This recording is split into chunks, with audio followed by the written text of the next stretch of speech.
नमस्कार, ANB news देख रहे हैं आप। मैं हूं आपके साथ पल्लवी राजपूत और हमारे खास कार्यक्रम राष्ट्र धर्म में आप सभी का स्वागत है। भारतीय जनता पार्टी के दो पूर्व नेताओं की तरफ से पैगंबर मोहम्मद को लेकर दिए गए बयान पर विवाद अब भी थमा नहीं है। ये मुद्दा ईरानी विदेश मंत्री हुसैन आमिर अब्दुल्लाहियान के भारत दौरे के दौरान भी उठा है। ईरान की तरफ से बयान जारी कर बताया गया है कि राष्ट्रीय सुरक्षा सलाहकार अजीत डोभाल ने इस मामले में भरोसा दिलाया है कि दोषियों को कड़ी सजा दी जाएगी, जो दूसरों के लिए सबक होगी। डोभाल ने बैठक में कहा कि सरकार और उससे संबंधित निकाय स्तर पर गलत करने वालों के साथ इस तरह से निपटा जाएगा जो दूसरों के लिए सबक होगा। एक तरीके से बीजेपी के पूर्व प्रवक्ता नुपुर शर्मा की ओर से पैगंबर मोहम्मद पर की गई विवादित टिप्पणी के बाद मचा बवाल थमने का नाम नहीं ले रहा है। विश्व के अधिकांश इस्लामिक देश भारत सरकार से इस मामले में विरोध जता चुके हैं। इस बीच अब विदेश मंत्रालय का बयान भी सामने आया। विदेश मंत्रालय के प्रवक्ता अरिंदम बागची ने गुरुवार को कहा कि किसी का भी निजी विचार भारत सरकार का विचार नहीं है। विदेश मंत्रालय के प्रवक्ता अरिंदम बागची ने गुरुवार को प्रेस कॉन्फ्रेंस करके पैगंबर मोहम्मद पर विवादित टिप्पणी पर मचे बवाल पर प्रतिक्रिया दी। उन्होंने साफ तौर पर कहा है कि हम ये स्पष्ट कर देना चाहते हैं कि किसी के ट्वीट और कमेंट भारत सरकार के विचार को नहीं दर्शाते हैं। यह हमारे सभी वार्ताकारों को भी बता दिया गया है।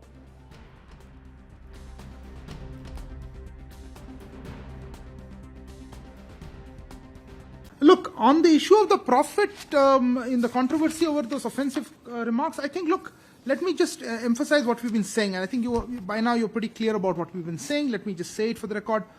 I think we've made it pretty clear that the tweets and comments do not reflect the views of the government. This has been conveyed to our interlocutors, as also the fact that action has been taken by the concerned quarters against those who made the comments and tweets. I really don't think I have anything additional to say on this.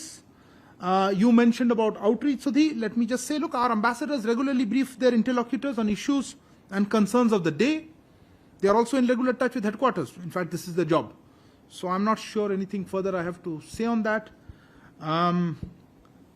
On the issue of का माहौल कैसे बने, प्रधानमंत्री आदरणीय नरेंद्र मोदी जी के खिलाफ माहौल कैसे उत्पन्न हो, लोकप्रिय मुख्यमंत्री श्री योगी आदित्यनाथ जी की छवि कैसे खराब हो, वो उस पर काम कर रहे हैं कुछ लोग। लेकिन उनके जो सपने हैं, जो उनके साजिश है, वो सफल नहीं को हक नहीं बनता कि किसी के भगवान की हंसी उड़ाए या उनके खिलाफ अपमानजनक टिप्पणी करे। यह काम बहुत पहले होना चाहिए था।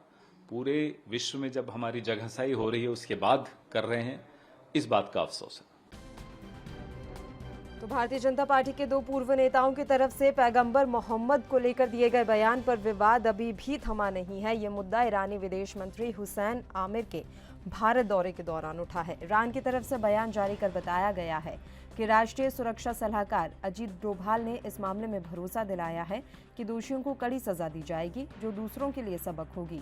डोभाल ने बैठक में कहा कि सरकार और उससे संबंधित निकाय स्तर पर गलत करने वालों के साथ इस तरह निपटा जाएगा, जो दूसरों के लिए सबक होगा। एक तरीके से बीजेपी की पूर्व प्रवक्ता नुपुर शर्मा की ओर से पैगंबर मोहम्मद पर की गई विवादित टिप्पणी के बाद मचा बवाल थमने का नाम नहीं ले रहा है। विश्व के अधिकांश इस्लामिक देश भारत सरकार से इस मामले में विरोध जता चुके हैं। इस बीच अब विदेश मंत्रालय का बयान भी सामने आया है। विदेश मंत्रालय के प्रवक्ता अरिंदम बागची ने गुरुवार को साफ कर दिया है कि किसी का भी निजी विचार भारत सरकार का विचार नहीं है।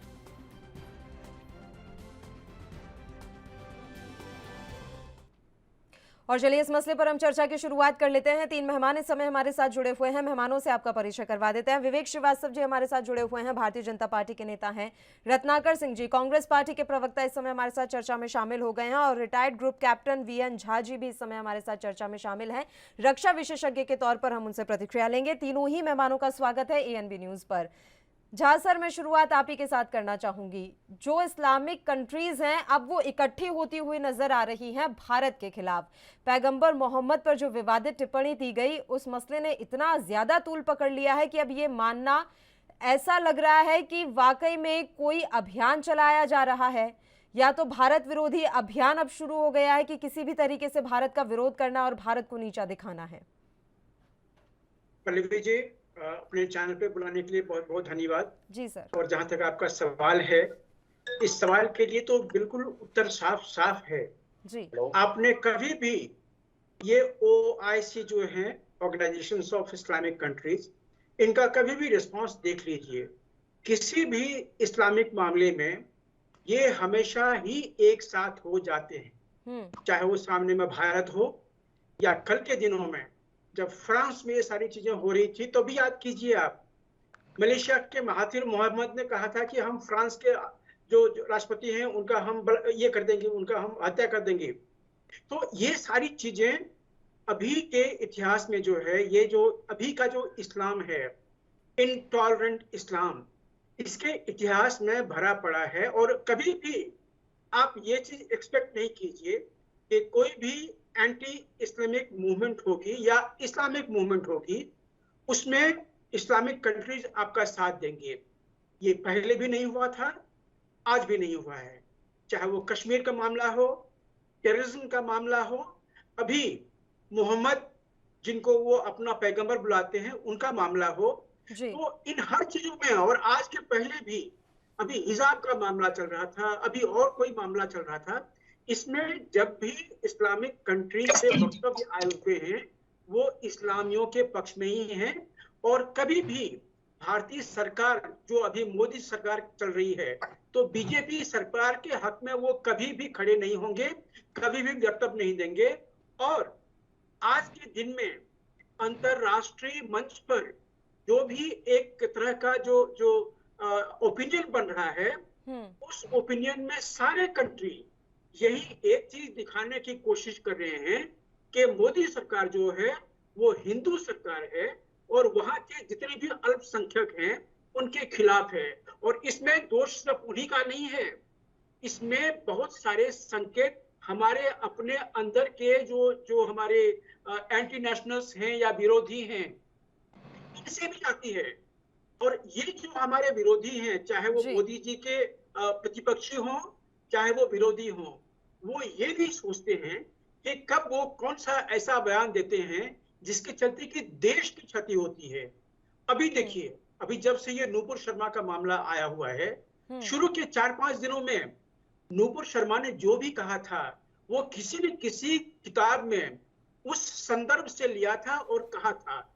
हाँ, उसने एक शब्द जरूर ज्यादा जोड़ दिया था कि मोहम्मद ने, जिसको मुसलमान पैगंबर मानते हैं, उन्होंने उस आयशा का, अपने पत्नी का रेप किया था, जो कि आज के दिनों में, आज का जो हमारा जो माइनर जो गर्ल्स कहते हैं, उनके साथ में जो शारीरिक संबंध होते हैं वो अमानवीय होते हैं, वो रेप के तुल्य होते हैं।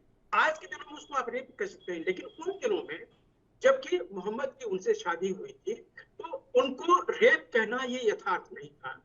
पल्लवी जी। चलिए, रत्नाकर सिंह जी, आवाज मिल रही है आपको? जी बिल्कुल सर, अभी जो चीजें चल रही हैं इस देश में, मैं बस इतना सा जानना चाहती हूँ, आप सरकार के साथ हैं या नहीं? विदेश मंत्रालय ने प्रेस वार्ता करके ये बात साफ कर दी है कि किसी की टिप्पणी या ट्वीट से भारत सरकार का कोई लेना देना नहीं है। इसके अलावा अजीत डोभाल ने भी साफ किया है कि अगर कहीं से भी इस तरह की कोई चिंगारी उठती है तो उस शख्स को ऐसा सबक सिखाया जाएगा कि वो आगे के लिए, औरों के लिए सीख बन जाए। अब आप सरकार के साथ हैं या नहीं? देखिए पल्लवी जी, सबसे पहले मैं यही कहूंगा कि देखिए, हम तो सारे विदेशी मामलों में सरकार के साथ खड़े हैं। कहीं भी हमारे देश की अगर छवि कहीं पे अगर धूमिल करने की कोशिश की जा रही है, चाहे विदेश में कोई भी चीजों को, हमारे सामानों का बहिष्कार करने का मामला हो, कहीं ना कहीं हम सरकार के साथ खड़े हैं और इसमें हमारा कोई विरोध नहीं रहता है। लेकिन दूसरी बात, सबसे बड़ी इंपॉर्टेंट चीज ये है कि आज हम अपने देश की छवि क्या बना रहे हैं।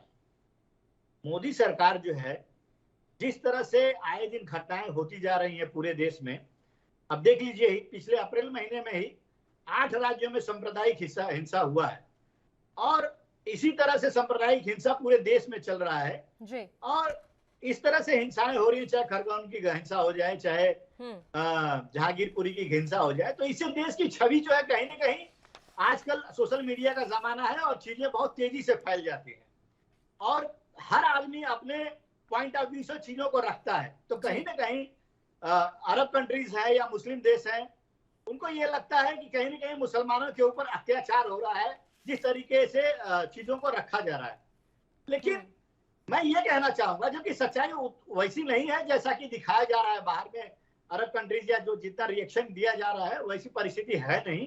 भारत सरकार ने भी क्लियर कर दिया है कि यह कोई भारत सरकार का आधिकारिक बयान नहीं था। किसी प्रवक्ता और कोई पार्टी संगठन का आदमी कोई बोलता है तो उसको भारत सरकार का बयान नहीं समझा जाए, तो ये बड़ी अच्छी चीज उन्होंने कह दी और सब चीजों का क्लियर कर दिया। लेकिन मेरा ये कहना है कि जिस तरह से आप विदेश में ये संदेश दे देते हैं कि नहीं, ये भारत सरकार ने नहीं कहा है ऐसा, आपका संगठन है, भारतीय जनता पार्टी आपका संगठन है, आपके राष्ट्रीय प्रवक्ता हैं, आपके प्रवक्ता लोग हैं, आए दिन चैनल पे आके जो है नफरती भाषा का जो इस्तेमाल करते हैं, आपके संगठन के लोग हैं, चाहे प्रज्ञा ठाकुर हो, साक्षी महाराज हो, कपिल मिश्रा हो, चाहे गिरिराज सिंह हो, तो ये सारे लोग जो है ये इस तरह का बयान देते हैं जिससे कि माहौल जो है बहुत खराब हो जाता है। तो सरकार को कहीं न कहीं ये भी करना चाहिए कि इस तरह के लोगों पर नियंत्रण रखना चाहिए कि सांप्रदायिक सौहार्द जो हम बनाए रखते थे अपने अपने शासन काल में, और जैसा कि जानती हैं आप कि हमारे देश में सभी धर्म और संप्रदाय के लोग रहते हैं और बहुत प्रेम भाव से रहते हैं। ये सारी तृष्णा और सारा जो है मनमुटाव ये सब चैनल्स और मीडिया पे ही दिखता है। अगर आज हम आप गांव में चले जाइए तो हिंदू और मुसलमान बहुत प्रेम से एक दूसरे से बात करता और रहता है, और यही हमारे भारत की संस्कृति है। हम एक दूसरे के प्रति हर सुख दुख में खड़े रहते हैं। तो इस तरह का जो माहौल ना बनाया जाए जिससे कि सांप्रदायिक सौहार्द जो है खराब हो, और भारतीय जनता पार्टी के लोगों से स्पेशली मैं प्रधानमंत्री से आह्वान करूंगा कि वो ये वैसे तो दोनों तरफ से होना चाहिए ना सर, दोनों तरफ से एक दूसरे के धर्मों का सम्मान हो तो फिर कोई दिक्कत ही नहीं आएगी। लेकिन क्या होता है कि एक ही तरफ उम्मीद की जाती है कि आप ही सम्मान करते रहें और हम कुछ भी कहते रहें। मैं रणदीप सुरजेवाला के आज की आपको एक बयान बताऊंगी सर, उनकी जुबान ही फिसल गई। हालांकि मैं ये नहीं कहूंगी कि उन्होंने जानबूझकर कहा, लेकिन उनकी जुबान फिसल गई। थोड़ा सोच लेते, समझ लेते क्या बोल रहे हैं। मैं आपको बताऊंगी, एक बार मैं विवेक जी का रिएक्शन ले लेती हूँ। विवेक श्रीवास्तव जी, पूरी तरीके से छवि अब अंतर्राष्ट्रीय स्तर पर ऐसे धूमिल की जा रही है कि हमारे यहाँ धार्मिक स्वतंत्रता रही नहीं। अल्पसंख्यक समुदाय का जैसे हमारे यहाँ शोषण हो रहा हो।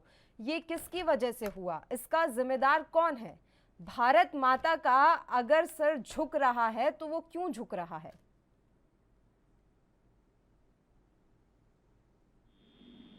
जिस विषय पे चर्चा वो विषय एक डिबेट के दौरान उठा, और उस डिबेट की जब आप पूरी क्लिप देखेंगी तो उसमें कुछ लोग ऐसे हैं जो इस बयान को मोड़ तक ले गए जहां आक्रोश में आकर के नुपुर शर्मा जी के द्वारा ये बयान दिया गया।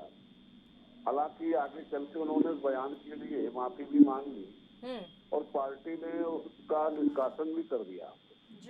इसके बाद ही विवाद समाप्त हो जाना चाहिए था, लेकिन कुछ राजनीतिक दल देश के इस विवाद को हवा दे रहे हैं।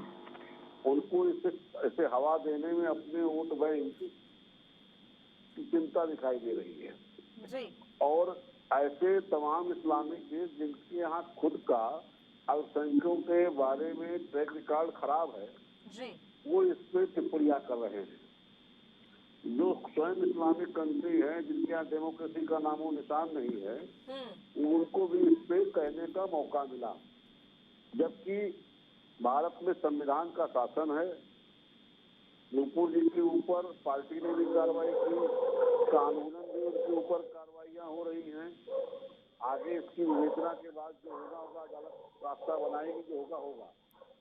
लेकिन इसको लेकर के सांप्रदायिक सौहार्द बिगाड़ने का काम जो तमाम संगठनों द्वारा और राजनीतिक दलों ने भी उसमें हाथ में घी डालने का काम किया, उसको भी देखना चाहिए। किस तरह से पीएफआई को फंडिंग हो रही है, कानपुर का बलवा उसका परिणाम है। अभी हमारे कांग्रेस के मित्र कह रहे थे कि 8 जगहों पर सांप्रदायिक बलवा हुआ। देखिए, लॉ एंड ऑर्डर मेंटेन करना ये स्टेट गवर्नमेंट का काम है। भारत सरकार का लॉ एंड ऑर्डर से सीधा कोई संबंध नहीं होता। और इस विषय को भी इस तरह से बहुत तरीके से उन्होंने भारत सरकार के ऊपर थोप दिया, इससे विपक्ष की मनसा साफ दिखती है। तो ऐसे भी स्टेट हैं जहां पर आपकी सरकारें हैं, वहां पर फिर लॉ एंड ऑर्डर आप क्यों नहीं मेंटेन कर पाए? अगर आप राजस्थान की बात कर रहे हैं तो उसके अलावा अन्य राज्यों में आप क्यों नहीं मेंटेन कर पाए सर? आप कर लेते मध्य प्रदेश में, आप कर लेते कर्नाटक में, वहां पर इस तरह की चीजें क्यों आई और इस तरह की तस्वीरें क्यों देखी गई? जवाब लेंगे आपका, उससे पहले एक छोटे से ब्रेक के लिए यहाँ रुक रहे हैं, जल्द हाजिर होंगे।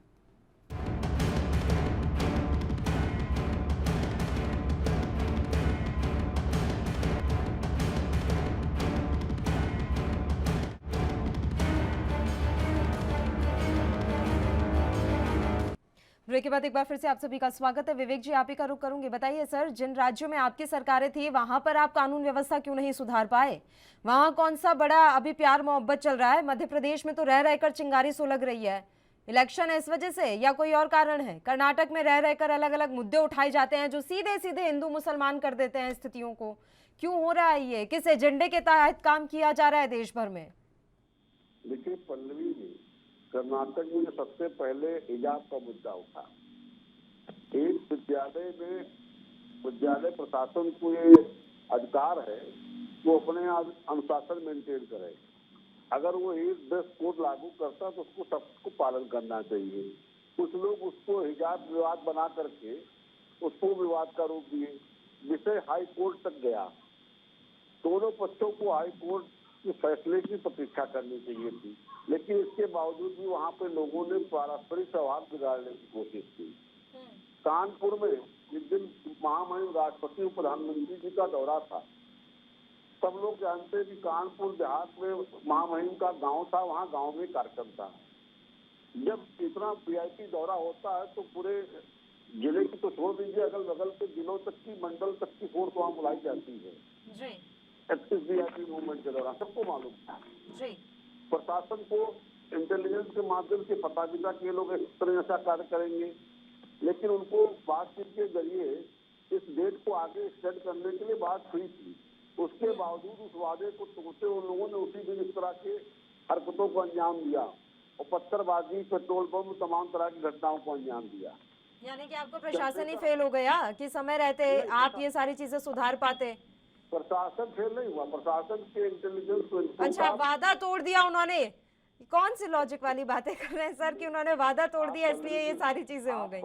पल्लवी जी, आप बात नहीं समझ रहे। मैं क्या कहना चाह रहा हूँ, मुझे एक पूरी कंप्लीटली सुन लीजिए, आप मेरी बात समझ जाएंगे। वहाँ पर चंद्रशेखर हाथे के लोग प्रशासन से संपर्क करके ये आशंका जाहिर कर रहे थे शायद ये लोग कुछ खुराफात की तैयारी कर रहे हैं, ऐसी कोई स्थिति बन सकती है। अच्छा, इसके पहले उन्हीं इलाकों में नगर निगम के द्वारा अतिक्रमण हटाओ अभियान चल रहा था। 124 मंदिरों का चिन्हीकरण हुआ, 7 मंदिरों पे कब्जे सामने देखे गए। एक तो बिरयानी सेंटर में चला गया मंदिर। ये सारी स्थितियां वहाँ पे थी। इसके अलावा वहाँ शत्रु संपत्ति के भी जिला प्रशासन द्वारा कार्रवाई की जा रही थी, जो ये लोग हड़प करके बैठे थे। ये सारा विषय वहाँ था। इसके दर्द दूसरा था, इसके प्रतिरोध में लोग ये वहाँ पे आंदोलन का मन बनाए हुए थे। जिला प्रशासन ने उनसे बात करके ये कहा कि आप इस दिन को मत सुनिए, 1-2 दिन आगे आपका जो विरोध प्रदर्शन कर लीजिए। देखिए, लोकतंत्र में, डेमोक्रेसी में सबको विरोध प्रदर्शन का अधिकार, इसको जो करना है आप विरोध कर सकते हैं, शांतिपूर्ण ढंग से आपको विरोध प्रदर्शन का अधिकार है। जिला प्रशासन ने बात, इसके बाद इन लोगों ने उस वादे को तोड़ करके उसी दिन इन लोगों ने पत्थरबाजी शुरू कर दी।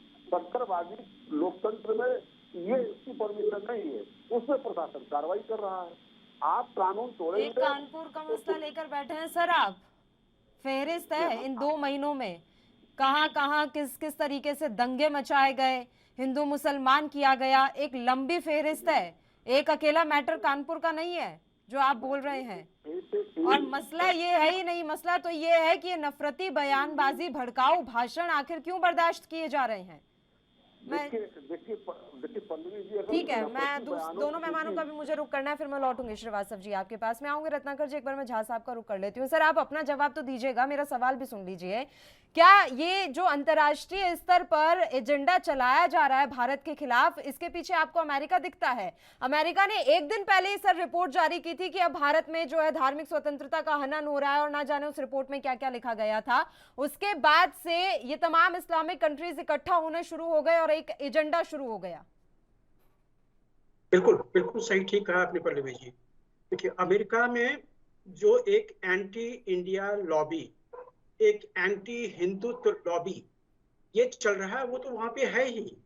और इसके स्पॉन्सर जो हैं वो बहुत सारे देश हैं। पाकिस्तान की वहां पे लॉबी है जो भारत के खिलाफ, अगर कोई भी उनको एक नुक्स तक मिल जाए, एक एक सुई के नोक भर अगर जगह मिल जाए, तो वहां पे उसको ब्लो अप करने की कोशिश करते हैं। चाहे वो हिंदू मुसलमान हो, चाहे सिख वाला चीजें हो। आपको याद होगा, आज से लगभग 6 महीना पहले वहां पे एक इंटरनेशनल कॉन्फ्रेंस हुआ था जिसमें मुद्दा था कि हिंदुत्व जो है वो हिंदुत्व को खत्म करना चाहिए, और इस पे सारे लॉबी थे। और इसमें बोलने वाले हमारे भारत के भी लोग थे, जिसमें के जो लेफ्ट विंग के जो नुमाइंदे थे वो बोल रहे थे, कुछ इस्लामिस्ट बोल रहे थे। तो ये प्लेटफॉर्म अमेरिका में है, इससे इससे कोई तरह का इनकार नहीं किया जा सकता है। लेकिन अभी की जो यहाँ पे नौबत हुई है, इसमें हम मानते हैं कि जो जो नूपुर शर्मा है, उसने भी जो बात जिस तरह से रखी है वो गलत था। जो बात रखी थी वो गलत नहीं था। माफ कीजिएगा, मैं भी जिस सर्विस से तरीके आया से हूँ, रखा गया वो मेरी गलत 36 था। साल की आर्म फोर्सेस की सर्विस है।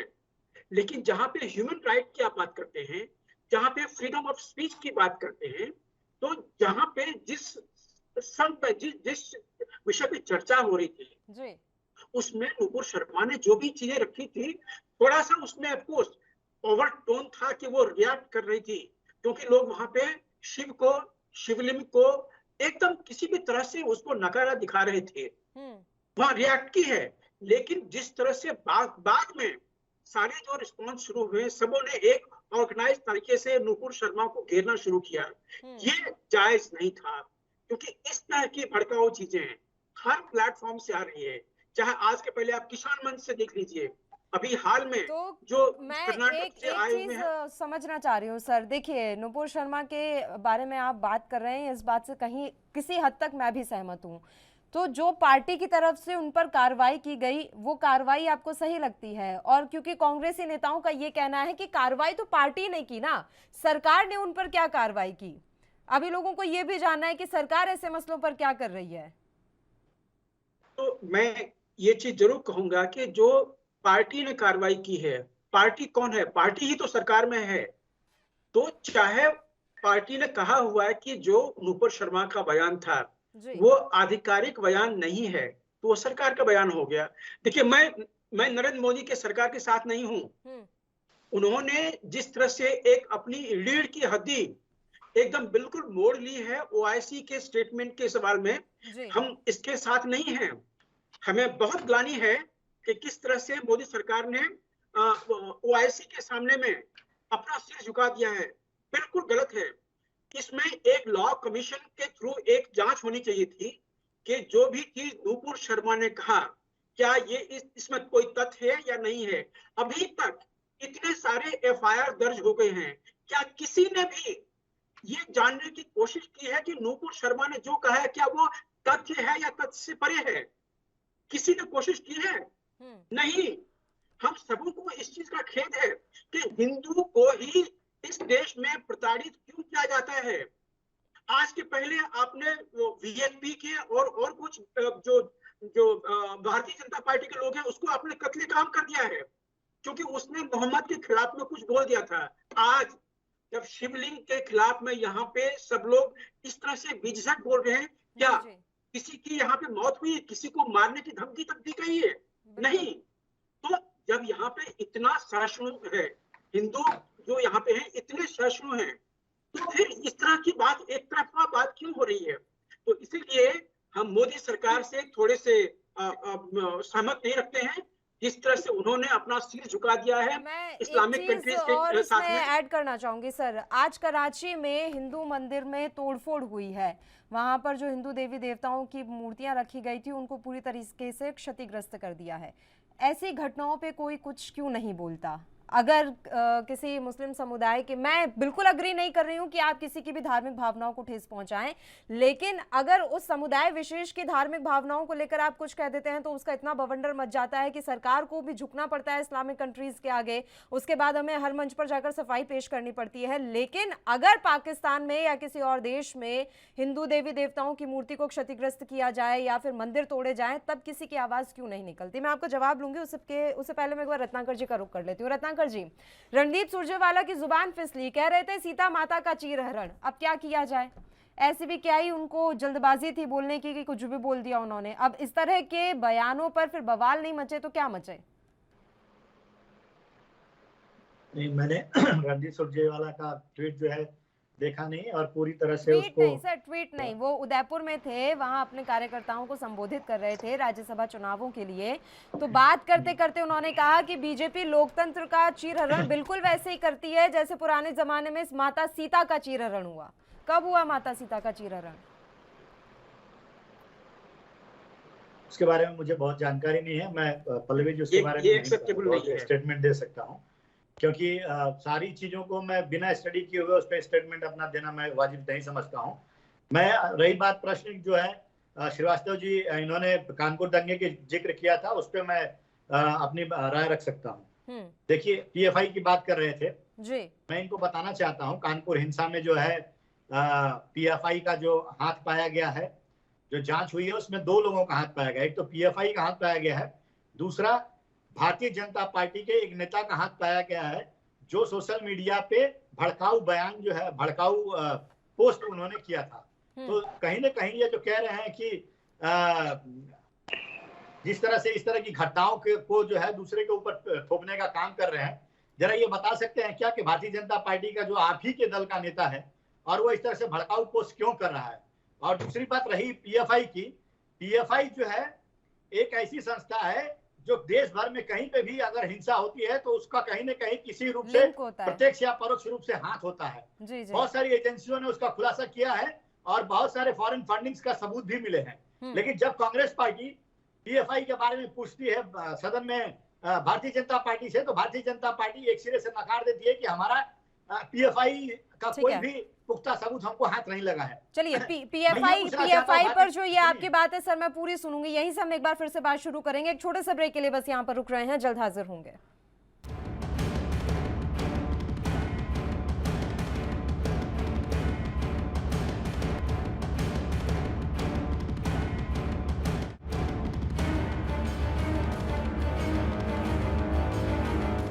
ब्रेक के बाद एक बार फिर से आप सभी का स्वागत है। रत्नाकर जी, आप ही का रुख करूंगे। मैं बताइए, पीएफआई पर कोई भी स्पष्ट रूप से जवाब देने से सरकार बचती रही है और वाकई में ये बहुत सोचनीय बात है कि अभी तक पीएफआई जैसे संगठन पर बैन क्यों नहीं लगाया गया? जी जी, मेरा यही कहना है पल्लवी जी कि पीएफआई जैसे संगठन पे जो कि बहुत सारे सबूत इकट्ठा हो गए हैं, बहुत सारे न्यूज एजेंसियों ने उसका खुलासा किया है, फॉरेन फंडिंग का भी उनका सबूत मिले हैं, लेकिन अब ये भारतीय जनता पार्टी की सरकार आखिर पीएफआई पे बैन क्यों नहीं लगा रही है? उसका कारण है ये, अगर पीएफआई जैसी संस्थाओं पे बैन लगा देंगे तो आज जो ये धार्मिक उन्माद जो देश भर में खड़ा किए हैं, जो हिंसा का एक वातावरण, सांप्रदायिक हिंसा का वातावरण जिन्होंने इन्होंने खड़ा किया है, तो कहीं ना कहीं इसका राजनीतिक फायदा इनको मिलता है। ये जो पीएफआई संस्था है वो नाबालिग लड़कों को पैसे दे करके ऐसे पथराव कराती है, उपद्रव कराती है, तो कहीं ना कहीं समाज में ये संदेश जाता है कि इनको करना है बहुसंख्यक की राजनीति और बहुसंख्यक को लुभाने के लिए ये दिखाएंगे कि अल्पसंख्यक किस तरह से उनके ऊपर पथराव करता है या लॉ एंड ऑर्डर जो है मेंटेन नहीं करता है। आप समस्या की जड़ में क्यों नहीं जाते? आप पीएफआई जैसी जो संस्था है जो देश भर में इस सांप्रदायिक हिंसा के पीछे उसका हाथ है, उसको बैन करिए। आप बैन नहीं करेंगे, आप इसलिए बैन नहीं करेंगे क्योंकि राजनीतिक फायदा मिलता है। दूसरी चीज, एक झाली कह रहे थे कुछ कि जो है 57 देशों की जो संस्था ओआईसी जो है निंदा कर रही है जी, और लॉबिंग की बात कर रहे थे। ये देखिए क्या है, ये कहीं ना कहीं झाली, मैं एक चीज कहूंगा कि आज भारत की विदेश नीति कहीं ना कहीं फेल हुई है इस मैटर में।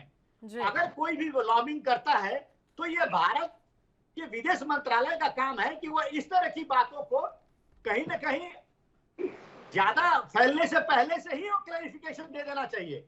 विदेश मंत्रालय को कहना चाहिए पहले से कि यह भारत सरकार का आधिकारिक बयान नहीं है, ये आज क्यों किए?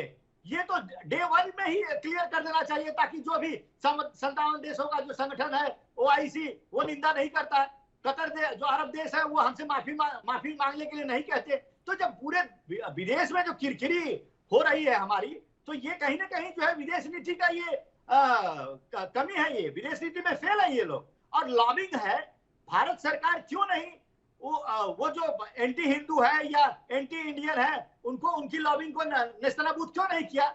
हमारे भी तो लोग जो है भारत के जो सपोर्टर है, भारत के हिंदूवादी जो लोग हैं, वो भी तो लॉबिंग किए हैं वहां पे, उनको भी तो सपोर्ट करना चाहिए। तो ये कहीं ना कहीं लॉबिंग में फेल है। तीसरी चीज मैं ये कहूंगा, ये कह रहे थे झा जी की नीपुर शर्मा जो है आवेश में उन्होंने कह दिया ज्यादा।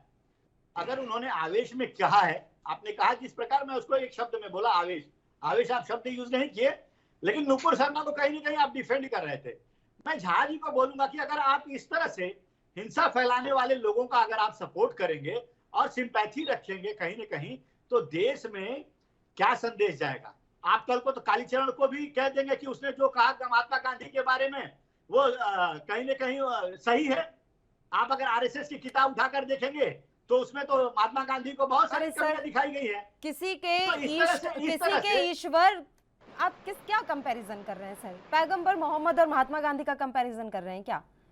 और एक बात मुझे बताएं, ठीक है आपकी बात भी सही हो सकती है रत्नाकर जी, लेकिन एक बात बताएं, जब लगातार भगवान शिव को लेकर सवाल उठाए जाते हैं, आप देखिए ना सोशल मीडिया पर कैसी कैसी चीजें पोस्ट की जा रही है इसी समुदाय की तरफ से। कोई लिपस्टिक डालकर उस पर पोस्ट कर रहा है कि अब हिंदुओं तुम ये मत समझना कि ये भी तुम्हारा शिवलिंग है, कुछ भी डाल के और उसके ऊपर भगवान शिव को लेकर कमेंट कर रहे हैं, तो वो ठीक है, वहां किसी तरह का कोई किसी को डिस्टरबेंस नहीं है। लेकिन किसी एक शख्स ने आपके इष्ट देवता के लिए बयान दे दिया तो इतनी ज्यादा मिर्ची लग गई कि अंतर्राष्ट्रीय स्तर पर अभी भारत की छवि धूमिल करने का प्रयास किया जा रहा है।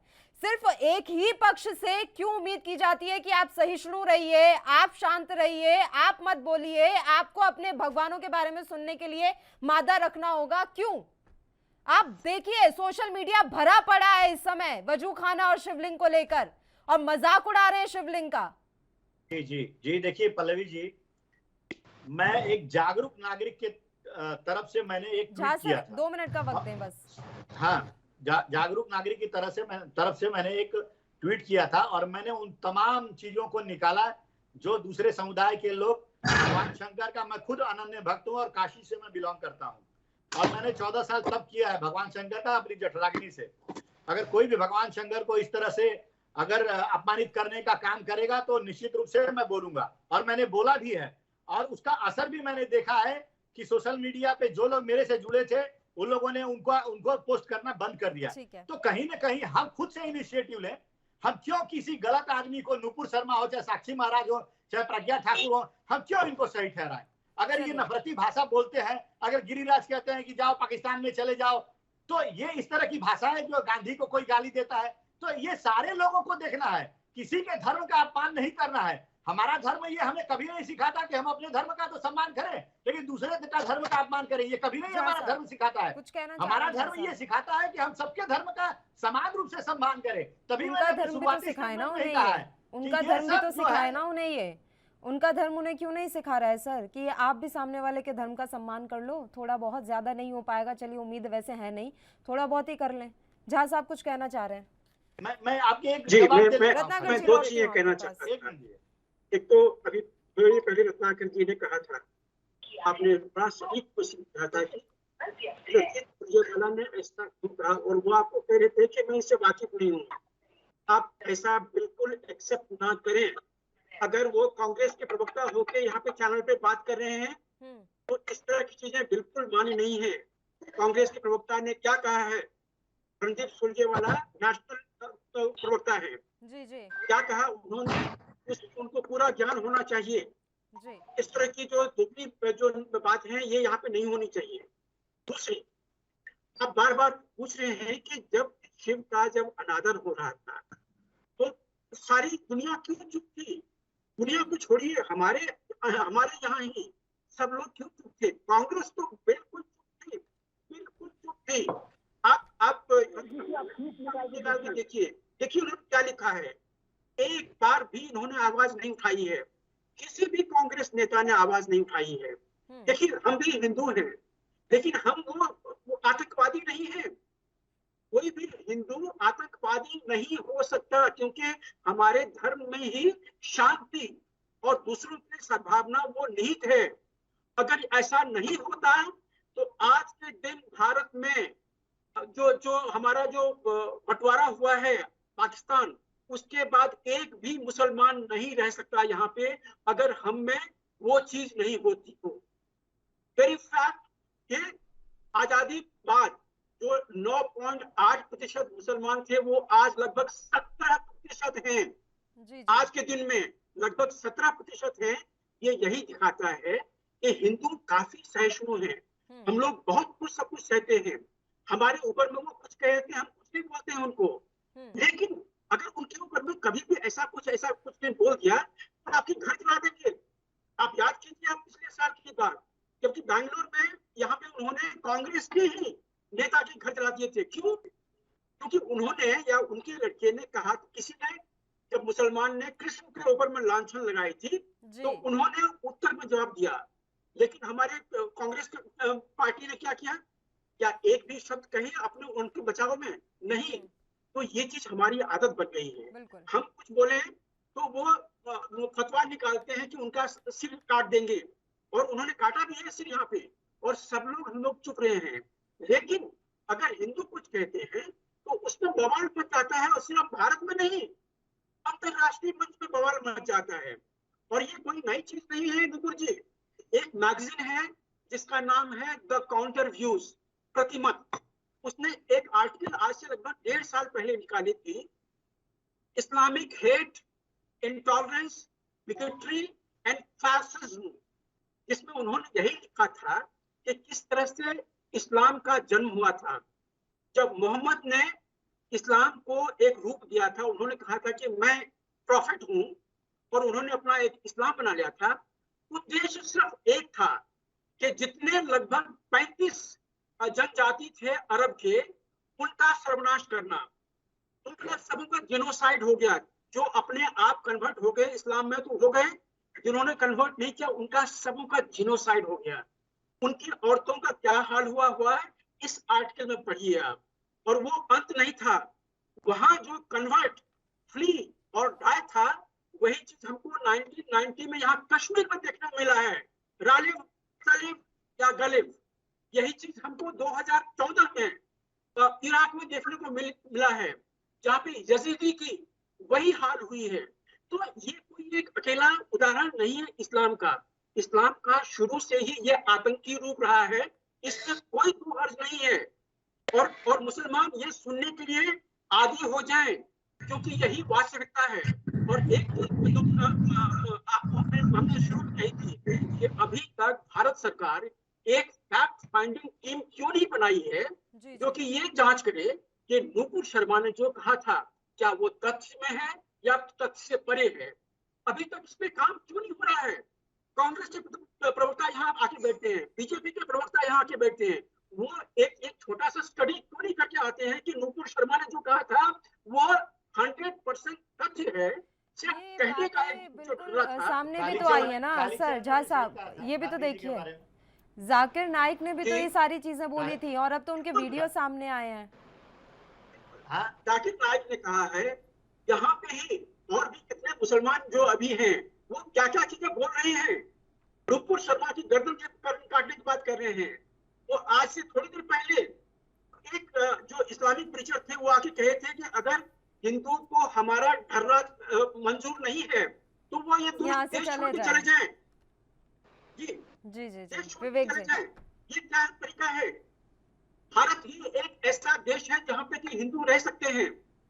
हम मानते हैं कि महात्मा गांधी ने और जवाहरलाल नेहरू ने भारत को एक हिंदू राष्ट्र बनने नहीं दिया था, क्योंकि एक विभाजन विभीषिका थी, वो हम मंजूर करें। लेकिन आज भी कुछ नहीं बिगड़ा है। जिस तरह से हिंदुओं की संख्या कम होती जा रही है, जिस तरह से मुस्लिम जो 1951 में थे आज वो दुगुना हो रहे हैं परसेंटेज में, ये एक ही चीज दिखाता है कि आज न कल आपको यहाँ से जाना पड़ेगा। तो इसके लिए आप कदम लें, और उसके लिए चाहे नेशनल लेवल पे जो ही एक सामूहिक कदम हो, उसके लिए आपको प्रयास करना पड़ेगा और ये मोदी जी का काम है। चलिए बताएं विवेक जी, प्रयास तो आपको करने पड़ेंगे सर, स्टैंड तो लेना पड़ेगा। इस तरीके से अगर हम ही झुकते रहे तो फिर क्या फायदा? फिर ये जो आपका 56 इंच का सीना, लाल आंखें, ये किसके लिए हैं? नहीं, देखिए पल्लवी जी, भारतीय जनता पार्टी ने अपना स्टैंड बहुत क्लियर किया है कि हम किसी भी धर्म को नीचा दिखाने वाले वक्तव्य का समर्थन नहीं करते। और नुपुर शर्मा जी ने भी अपने पत्र में स्पष्ट किया है कि उन्होंने आवेश में वो बयान दिया और उसके लिए क्षमा प्रार्थी है। अब रही बात भारत सरकार की, भारत सरकार ने भी स्टैंड अपना क्लियर कर दिया कि कानून के दायरे में जो कार्रवाई होगी की जाएगी। ऐसे में इस तरह के बलवा करने का या विरोध प्रदर्शन करने का कोई औचित्य नहीं है। इस्लामिक कंट्री जो इस विषय को उठा रहे हैं, उनके यहाँ खुद का जो अन्य धर्मों के साथ व्यवहार है वो बहुत ही खराब है। उनकी टिप्पणी का तो इस विषय पे कोई अर्थ ही नहीं है। भारत सरकार उनको स्पष्ट जवाब दे रही कि साहब जो कानून के दायरे में होगा उस पर कार्रवाई की जाएगी। ऐसे में जो विपक्ष के मित्र हमारे आग में घी डालने का काम कर रहे हैं। आज जो आपने भी बयान बताया रणजीत सुरजेवाला का, वो बयान बहुत ही शर्मनाक है।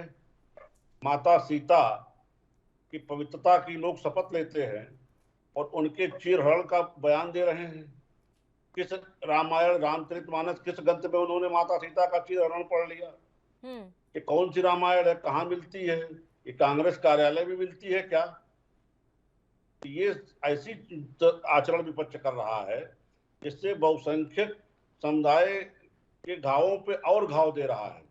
अभी हमारे कांग्रेस के मित्र कह रहे थे कि मैं तो 14 साल तपस्या किया हूँ, भगवान शिव का उपासक हूँ। भगवान शिव आज काशी में जिस हाल में हैं, इसके लिए भी कांग्रेस ही जिम्मेदार है। 70 साल से आप उस शिवलिंग पे वजू करवा रहे थे, कांग्रेस ही इसके लिए जिम्मेदार है। आपने जब देश आजाद हुआ तो इन मंदिरों को हिंदुओं को सौंप सकते थे, लेकिन आपने ये नहीं किया। सोमनाथ मंदिर हिंदुओं को सौंपा गया तो उसके लिए सरदार पटेल ने प्रयास किया। बाकी ये मंदिर कांग्रेस अगर चाहती तो हिंदुओं को सौंप सकती थी। आज अगर इतने सालों से शिवलिंग के ऊपर मुस्लिम वजू कर रहे हैं तो इसके लिए कांग्रेस ही जिम्मेदार है। और उसके बावजूद आप बेशर्मी से कहते हैं मैं 14 साल भगवान शिव की तपस्या किया हूँ। अरे लानत, ऐसी तपस्या पे लानत है आप जैसे भक्त पर। अगर इस तरह की आप बात कर रहे हैं ऐसे वाले कमेंट ना करें सर, ये इतना पर्सनल कमेंट करने की जरूरत नहीं है। नहीं पर्सनल, किसी के पूजा पे भक्ति पे सवाल उठाने वाले हम कोई नहीं होते। बहुत विनम्रता पूर्वक पल्लवी जी मैं बात कह रहा हूँ। एक तरफ तो वहाँ वजू कर रहे हैं और बेशर्मी से कह रहे हैं साहब मस्जिद अनंत काल से है, और अगर कोई उस पे उन्हीं की किताबों से पढ़ा वक्तव्य दे रहा है तो उस पर इतनी हाय तौबा है। एक तरफ आप कहेंगे साहब ये मुल्क सेकुलर कंट्री है, एक तरफ कहेंगे व्यक्ति की स्वतंत्रता है, एक तरफ अगला कुछ बोल जा रहा तो उसके ऊपर इतनी हाय तौबा है। मैं नुपुर शर्मा के बयान का समर्थन नहीं कर रहा हूँ, लेकिन व्यक्ति की स्वतंत्रता उनको भी तो है। जिन लोगों ने बोला कि साहब वहां पे शिवलिंग नहीं वो फव्वारा है, वो कौन सी व्यक्ति स्वतंत्रता थी? भाई आप ये कह सकते थे कि साहब न्यायालय में मामला चला, न्यायालय को तय करने दीजिए, चलिए भी मान लेते। आप बताने वाले कौन है कि शिवलिंग फव्वारा है? नंदी जी 350 साल से उधर मुंह करके बैठे हैं। सारे दुनिया में देख लीजिए जहां शिवलिंग मिलेगा नंदी जी का मुंह शिवलिंग की तरफ मिलेगा। अंधा जाकर के वहां देख के बता देगा कि मंदिर के बगदाशेषों पे मस्जिद बनाई गई है। अभी जो सर्वे हुआ उसमें उस मस्जिद में हिंदू प्रतीक दिखाई दे रहे साफ साफ। उसके बावजूद ये लोग बेशर्मी से कह रहे नहीं साहब वो मस्जिद है। अभी राम जन्मभूमि के मुकदमे में ये प्रमाणित हो चुका है कि मस्जिद कोई इबादत गाह नहीं है। चलिए नमाज तो ये सड़क पे पढ़ लेते हैं, रेलवे स्टेशन पे पढ़ लेते हैं, कहीं पढ़ लेते हैं, तो कोई ऐसी जगह नहीं मस्जिद जहां ये नमाज पढ़ सकें। इसके बावजूद उस स्थान को लेकर के ये लोग केवल हिंदू को दलित दिखाने के लिए, उनके मान सम्मान को चोट पहुंचाने के लिए लड़ाई लड़ जा रही है। रत्नाकर जी से जवाब लेंगे। विवेक जी आपको रोकना चाहूंगे, रत्नाकर जी से जवाब लेंगे, उससे पहले एक छोटे से ब्रेक के लिए यहाँ रुक रहे हैं, जल्द हाजिर होंगे।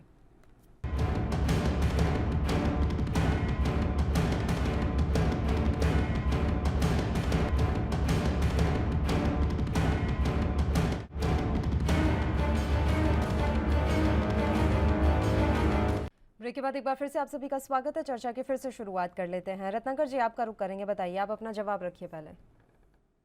सबसे पहले तो मैं यही कहूंगा पल्लवी जी कि मेरी बहुत घोर आपत्ति है भारतीय जनता पार्टी के जो यहाँ पे बैठे हैं प्रवक्ता है, नेता है, जो भी है, ये कोई भी चीज जब न्यायालय में लंबित है मामला तो उस पर अपना निर्णय ये क्यों दे देंगे। अगर वो शिवलिंग है कि वो फव्वारा है, अभी वो तो न्यायालय के संज्ञान में है। अगर न्यायालय जो भी निर्णय लेगा उसका तो अभी कहीं पे साइंटिफिक कोई प्रूफ अभी तक किया नहीं गया है, साइंटिफिक अप्रोच तो लिया नहीं गया है। तो जब तक न्यायालय में चीजें हैं तब तक उसको आप कैसे आप अपनी चीजों पे दावा कर सकते हैं। तो आप जो है ये चीज कहना कि मैं कैसा हिंदू हूँ, शायद आपको मैं बता दूं, आपसे बड़ा हिंदू हूं मैं, आपसे बड़ा हिंदू हूं और हर चीज में आपसे बड़ा हिंदुत्व का पालन करता हूं। ठीक है, पहली चीज। आप कितने बड़े हिंदू हितैषी सरकार है भारतीय जनता पार्टी की कि आज कश्मीर में आए दिन कश्मीरी पंडित और गैर कश्मीरी मारे जा रहे हैं। आप क्या कर रहे हैं वहां पे? आप हिंदू हितैषी बनने का जो ढोंग पीटते हैं और हिंदू वहां पे आए दिन मारे जा रहे हैं। 1990 में भी आपकी सरकार थी, तब भी हिंदू वहां से पलायन करने को मजबूर हुए और आज भी हिंदू वहां पे मारे जा रहे हैं। आप कुछ कर नहीं रहे, आप खाली टीवी पे बैठ के अपने आप को हिंदू हिंदू हिंदू खाली राग आप रहे हैं। आप कह रहे थे कि सरदार पटेल जो सोमनाथ का मंदिर उन्होंने हिंदुओं को सौंपा, वो सरदार पटेल क्या भारतीय जनता पार्टी के नेता थे कि आरएसएस के नेता थे, ये बता दीजिए। सरदार पटेल तो वही थे जो आरएसएस पे बैन लगाए थे। गांधी जी के हत्या के मामले में आरएसएस के लोग मिली भगत थी, इसलिए उन्होंने बैन लगा दिया था। तो आप एक तरफ सरदार पटेल की बड़ाई कर रहे हैं, लेकिन सरदार पटेल आप लोगों को बैन लगा चुके थे। बात करते हैं। दूसरी बात, मैं झा जी की बात करना चाहूंगा। झा जी अभी ये कह रहे हैं कि हमें जो है हिंदू राष्ट्र की तरफ अग्रसर पढ़ना चाहिए। अरे भाई साहब, आप एक चीज को मैं कहना चाहूंगा, वरिष्ठ आदमी है, मैं आपसे ज्यादा उस लहजे में बात नहीं कर सकता हूं। ये हिंदुस्तान है ना, जो हिंदुस्तान की आजादी में सभी लोगों का योगदान है, क्या हिंदू, क्या मुसलमान, क्या सिख, क्या ईसाई, क्या गरीब, क्या अमीर, क्या ऊंच, क्या नीच, सारे लोगों ने अपना योगदान दिया था, तब जाके हमारा देश आजाद हुआ है। और आज आप सोचते हैं कि अगर बॉर्डर पे कोई जवान शहीद हो तो उसको भगवे में लपेट कर लाया जाए, तो ये कहां तक सही है? आज भारत देश के निर्माण में हर लोगों का योगदान है और आप एक ही समुदाय को सिर्फ भगवा करना चाहते हैं पूरे देश में। मुझे शर्म आती है आपके बयान पे और आपकी सोच पे। ये आप बहुत बड़ा बयान दे रहे हैं सर, ये आप बहुत बड़ा बयान दे रहे हैं सर। कौन से शहीद को भगवा में लपेट के लाने की किसकी इच्छा है, जरा बताएंगे? ऐसा आपको क्यों लग रहा है कि बॉर्डर पर अगर जवान शहीद हो रहा है तो उसे भगवे में लपेट कर लाना चाह रहे हैं? कौन लाना चाह रहा है? अरे भारतीय जनता पार्टी के नेता लोग बोले कि हमारा जो राष्ट्र कौन से नेता, नाम बताएं ना। भारतीय जनता पार्टी के नेता लोग बोल रहे हैं, नाम बताएं, हम हिंदू राष्ट्र बनाएंगे, हमारा जो राष्ट्र ध्वज रहेगा वो भगवा रहेगा। पल्लवी जी, आ रही हो विवेक जी। रत्नाकर जी, दूसरी चीज मैं ये कहूंगा, ये भाई साहब जो है मैं ये कहूंगा, आज दूसरे देश जो मिसाल पेश कर रहे हैं, एक मुसलमान, एक अरब देश होते हुए, चाहे मुस्लिम देश होते हुए, अबू धाबी में मंदिर बन रहा है, तो वहां पे क्या हमारे धर्म का सम्मान नहीं हो रहा है? अगर हम अपने धर्म का यहाँ पे सम्मान करते हैं, दूसरे समुदायों का सम्मान नहीं करना चाहिए हमें? क्यों कपिल मिश्रा जैसे लोग, अनुराग ठाकुर जैसे लोग कि देश के गद्दारों को गोली मारे सालों को ये इस तरह का बयान देते हैं? क्यों कालीचरण के लोग और प्रज्ञा ठाकुर की तरह गांधी को अपमानित करने का बार बार काम करते हैं? क्यों साक्षी महाराज जो है इस तरह का अनर्गल बयान देते हैं जिससे कि दूसरे समुदाय की आस्था आहत होती है? मैं ये प्रश्न पूछना चाहता हूँ भारतीय जनता पार्टी और जो झा जी हैं, जो अपने को हिंदुत्ववादी जो कह रहे हैं, क्या यह देश में सिर्फ एक ही धर्म चलेगा? क्या यही सपना सजवाए थे गांधी जी ने और सरदार पटेल ने कि एक ही धर्म चलेगा? अरे ये धर्म के में सब लोगों को मत बांटिए। ये व्यवस्था एक बनाई गई है धर्म के आधार पे, जाति के आधार पे, लेकिन आप तो शासन करना चाहते हैं लोगों को बांट करके। आप लोग अंग्रेजों से कम है क्या? हिंदू को मुसलमान से लड़ा रहे हैं, मुसलमान को हिंदू से लड़ा रहे हैं, बांटो और राज करो वाली नीति अपना रहे हैं आप लोग। झा साहब जी, रत्नाकर जी तो कम बोले तो बेहतर है, क्योंकि हिंदुओं की राजस्थान में क्या हालत है वो हम लोग सब रोज पढ़ते हैं। और आप ये ना समझें कि हम राजनीतिक मामलों से अविज्ञ हैं, अनविज्ञ हैं, नहीं, हमें भी पता है कि यहाँ पे क्या हो रहा है। रत्नाकर जी के लिए मैं एक और चीज बताता हूँ। जी। हम एक एडिटर हैं, मैं तो एक भूतपूर्व सिपाही हूँ ही, लेकिन मैं एक एडिटर हूँ। पत्रिका का नाम है द काउंटर व्यूज। इसमें एक आर्टिकल छपी है 1 महीना पहले, भारत एक हिंदू राष्ट्र क्यों हो या क्यों ना हो, वो जरूर पढ़ें, और आपके जितने भी चैनल के जो दर्शक हैं वो भी पढ़ें। देखिए, अगर दुनिया में 32% क्रिश्चियन के लिए 17 क्रिश्चियन देश हैं, खान, तो एक मिनट सुन लीजिए, प्लीज ये लोगों की शहादत को आप प्लीज भुला सुनने जाएंगे, की क्षमता भूल रखिए। जाएंगे। रत्नाकर हिंदू जी राष्ट्र की प्लीज वकालत सुनने कर की रहे हैं। क्षमता रखिए। आप खान रत्नाकर जी प्लीज अब्दुल कलाम सुनने की आजाद, क्षमता ये लोगों ने रखिए। योगदान नहीं दिया है देश में। आप उनको रत्नाकर भुला जी जाएंगे, प्लीज उनकी सुनने की योगदान क्षमता भुला रखिए। भूल जाएंगे आप। बहस में मत रत्नाकर उलझिए जी, सर, प्लीज समय कम है, सुनने बहुत की समय कम क्षमता रह गया, रखिए। 2-3 मिनट रह गए महज, बहस में मत उलझिए। आप इन लोगों की शहादत को भुला ऑडियो जाएंगे, बंद तो आप कीजिए मैं भी जरा। आपके साथ खड़ा हूँ। आराम से अगर ये रत्नाकर राष्ट्र- रत्नाकर जी, आराम से रत्नाकर जी, वो वैसे भी रक्षा विशेषज्ञ के तौर पर बैठे हैं, रत्नाकर जी, आपके सुनने की प्रतिद्वंदी नहीं क्षमता है वो, रखिए। तो आराम से थोड़ा रिलैक्स कीजिए सर, कोई बात नहीं, बिल्कुल सबको अपनी तो बात मैं वही रखनी कह है। रहा था कि जब दुनिया में 32% क्रिश्चियंस के लिए 17 देश हैं, 23% मुसलमान के लिए 57 इस्लामिक देश हैं, तो 13% हिंदू के लिए एक हिंदू राष्ट्र क्यों ना हो, ये हम सब लोग आवाज उठाएंगे। सर, उसकी जब देश इजाजत आजाद हमारा हुआ संविधान था, नहीं देता है, आपको भी पता है हमारे नहीं, संविधान में क्या लिखा यहाँ हुआ किसने है, लिखी है? किन नहीं, शब्दों का पल्लवी जी, इस्तेमाल पल्लवी हुआ जी, है, तो एक मिनट। उसकी इजाजत नहीं है सर। हमारी तो पहचान पल्लवी जी, है ना, एक मिनट। हमारी तो पहचान है हमारी सर, संविधान विभिन्नता में किसने एकता। लिखी है? अब हम वही पहचान खो दें क्या? नहीं तो पल्लवी जी, हमारा संविधान किसने लिखा है? हमने खुद लिखी है। संविधान में अब तक कितने अनुच्छेद और कितना ये हो चुका है, एडिटिंग हो गया, मॉडिफिकेशन हुआ है, 104 मॉडिफिकेशंस हुए हैं। तो संविधान हमारा है, यहाँ पे जो हिंदू के मत हैं उसको आप क्यों मार रहे हैं, उसको आप अनदेखा कितनी अनदेखी करेंगे आप? तो इसलिए जो आज सवाल उठ रहे हैं वो बिल्कुल जायज है कि भारत एक हिंदू राष्ट्र क्यों हो या क्यों ना हो। आज की जो सरकार है वो इसका जवाब दे, पिछले 70 साल की जो सरकार कांग्रेस की वो इसका जवाब दे। हम सब सवाल इस चीज का जायज है सवाल उठा सर, रहे लेकिन हैं। इन सवालों के कारण जो प्रतिक्रियाएं देखने को मिल रही हैं वो कहीं से भी जायज नहीं है। जो हो रहा है देश में वो कहीं से जायज नहीं है, उसे आप जस्टिफाई नहीं कर सकते। इन सवालों के पीछे आप इस तरह के बयान नहीं दे सकते, आप दंगे नहीं फैला सकते।